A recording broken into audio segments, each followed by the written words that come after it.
I made this yesterday. I'm at home visiting my parents for a few days and I saw that my mum was working on a 1,000 piece puzzle, and so I decided I wanted to do a puzzle as well.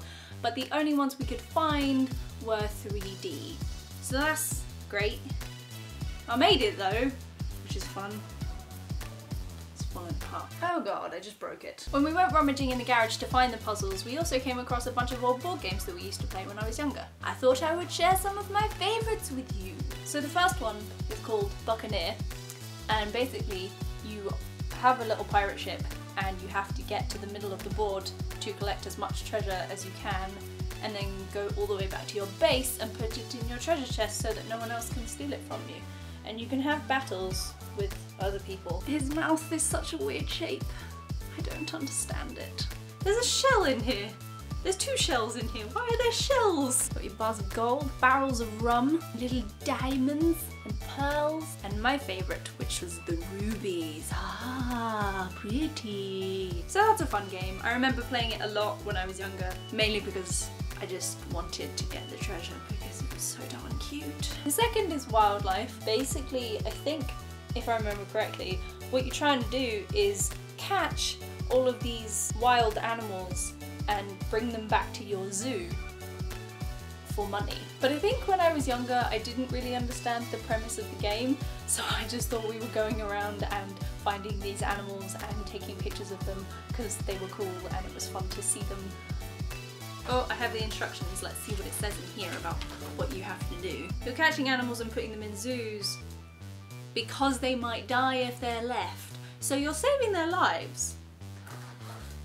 Each player gets a different set of animals they're supposed to be finding. So here you've got a word I can't pronounce and reptiles.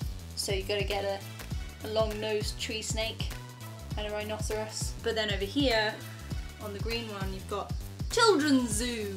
So you've got to get a giant panda and a giraffe and a king penguins. Also a baboon! Everything is everywhere. Oh my goodness, I found a koala. He's looking at you. He's looking at you. And lastly, we have Exploration, which I think is definitely an all-time favourite for my family. Me and my parents played it last night. I was an archaeologist.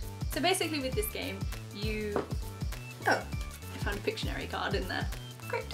So in this game there are 4 different routes. There's archaeology, mountaineering, diving and sailing, and on each route you get a different set of artifacts or places you have to go to and find, and when you get to a place you get a certain amount of money, and the person who wins is the person with the most amount of money at the end of the game. So it's not really a race, it's more about getting rich and famous and getting all of the ladies. This game is actually pretty hard to explain, but trust me, it's fun. So those are some board games that I love, and I've been playing them for a very long time. I really like board games. Do you want to play a board game with me? I'm so lonely. And if you have any board games that you particularly love, you should tell me what they are, because I might just go out and buy them. Goodbye.